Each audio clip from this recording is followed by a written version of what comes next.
This is Matthew Kratter's Bitcoin University. Today I want to talk about making Bitcoin fun again. We're going to be talking about rugging the spammers, and of course we're going to be talking about the CAT soft fork proposal, which this meme is alluding to.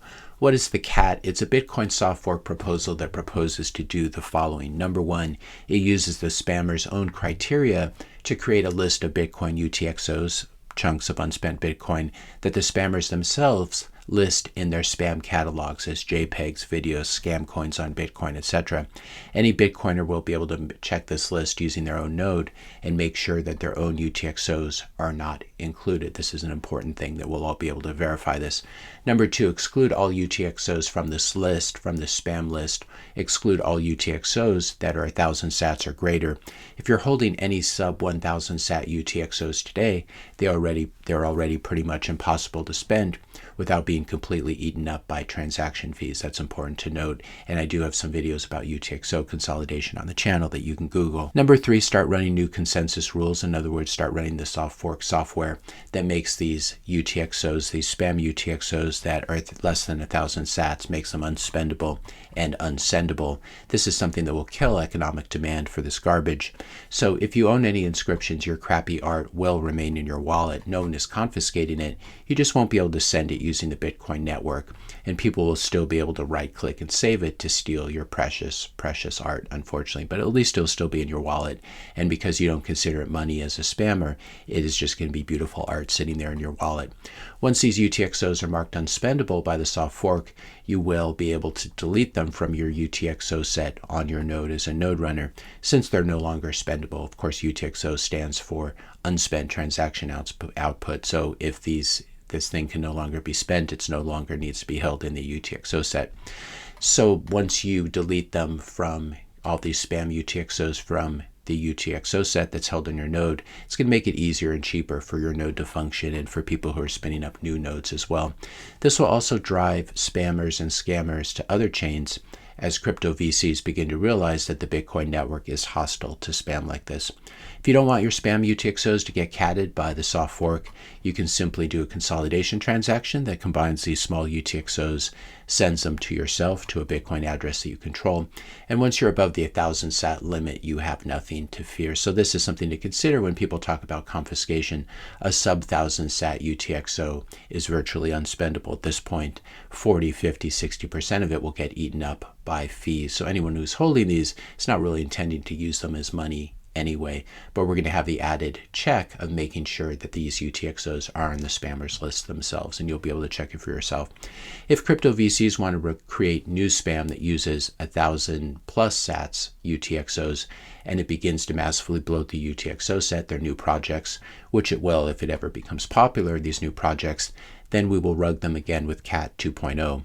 In reality, though, probably neither CAT 1.0 or CAT 2.0 soft forks are necessary, because even if they're never activated, they are now a sort of Damocles hanging above the heads of crypto VCs and spammers and scammers. It's a message from the Bitcoin network that these people should take their scams to low IQ chains like Ethereum, Solana, and Cardano instead. They're not welcome on the Bitcoin network. If you're enjoying this video so far, I'd just pause really briefly here to ask you to help to support the channel. Hit the subscribe button, that does really help. Leave a like, leave a comment, question, suggestion for a future video, and share this video with a friend or family member.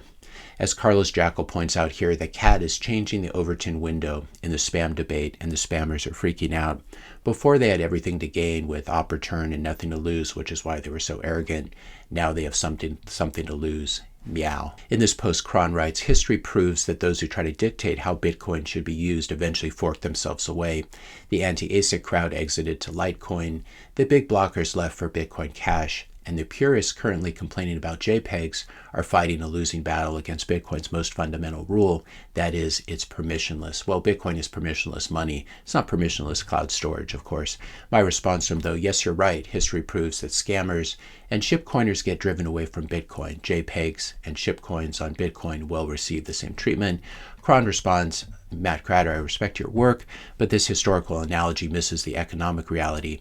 The scammers and big blockers, the Bcashers, were driven away because they tried to change the consensus rules. The network rejected the hard fork. The JPEG crowd is doing the opposite. They're paying the highest fees under the existing rules.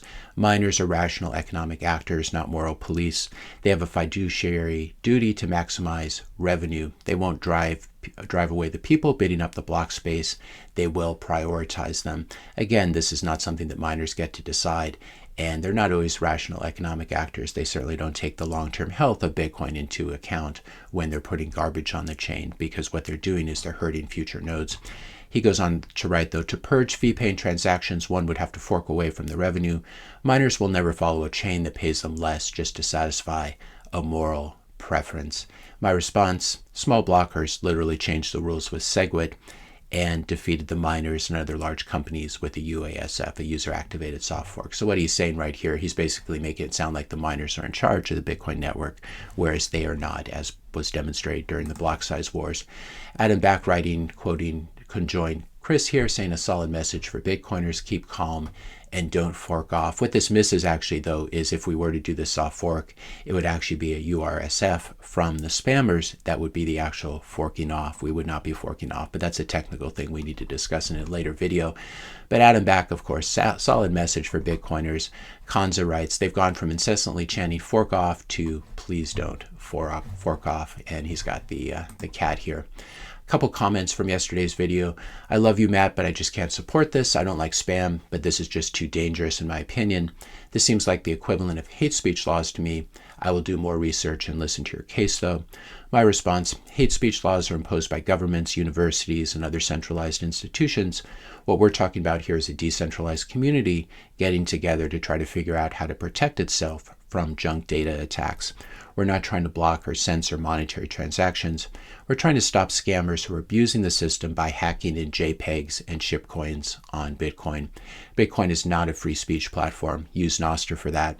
Bitcoin is money, and bloating the UTXO set makes it much worse money, especially when 40% of these transactions are spam dust. In the next comment, UL8732 writes, if it's possible to cancel UTXOs, then it's possible to confiscate anyone's Bitcoin. And my response, it's always been possible, and this is true. It has always been possible to cancel UTXOs. You just need to get the whole community together to do a soft fork to do it, and most Bitcoiners are not interested in confiscating anyone's money. So this is something that's always been possible. This isn't being made possible just by the cat software.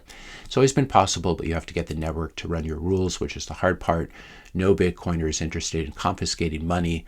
Lots of Bitcoiners are interested in immobilizing spam. And then he responds, the U.S. government is now a Bitcoiner and it might want to confiscate your money for your information. Well, of course, it always wants to confiscate our money, and it does it every month or every 2 weeks. The U.S. government can coerce the heaviest economic nodes to run its rules. So if that fork is successful, that's proof to the U.S. government that Bitcoin is not digital gold and that the rules can be changed with enough influence. Again, we've always known that the rules can be changed with enough influence, but it's not external influence. You actually have to get nodes all over the world to change the software and run the new rules. My response, when he says he's implying that the rules have really never changed with Bitcoin, which isn't true, my response is the rules already changed with SegWit in 2017 and Taproot in 2021. This is part of our problem, of course. So it's well known that the rules can change if enough Bitcoiners agree. If Bitcoiners are willing to run rules on their nodes that takes Bitcoin and gives it to the U.S. government, then we've already lost. I can't imagine if the whole Bitcoin community decides to do something like this, then there's really no point, and we have lost. But that's not the Bitcoiners I know. I'm willing to immobilize spam dust, but very unwilling to run any code that helps the U.S. government. Spam attacks on Bitcoin may ultimately be attacks by the government, which has a money printer and thus doesn't care about high transaction fees. This is more BS about high transaction fees enabling monetary transactions to price out spam transactions. But what if it turns out to be the other way around? What if the government has a money printer, as we know it does, and it chooses to use that to spam the blockchain? It's not going to be worried about high transaction fees, and it will be able to price out all monetary transactions.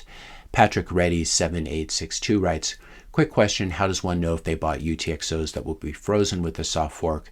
My response, if your UTXO is 1,000 sats or above, in other words, about 90 cents, it will not get catted. If it's below that, there will be a special tool to check to make sure that it's not on the list to be catted.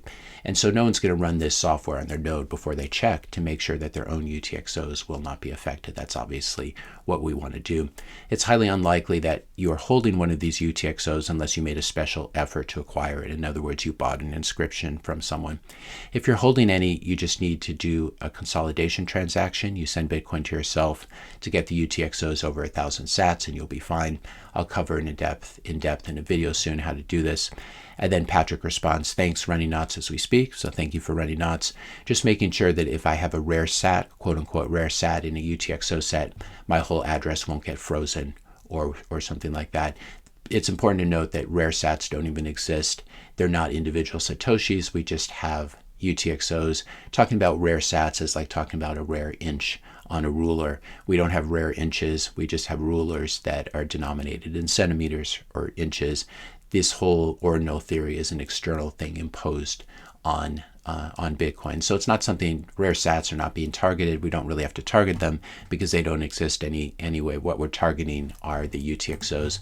And Claire clarifies this on the Bitcoin Dev mailing list in her proposal.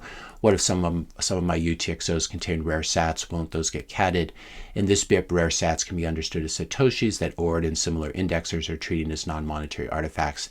The CAT does not look at individual sat numbers or rarity directly. It only classifies whole UTXOs. So that's how that will work. And there's lots of excellent questions answered here.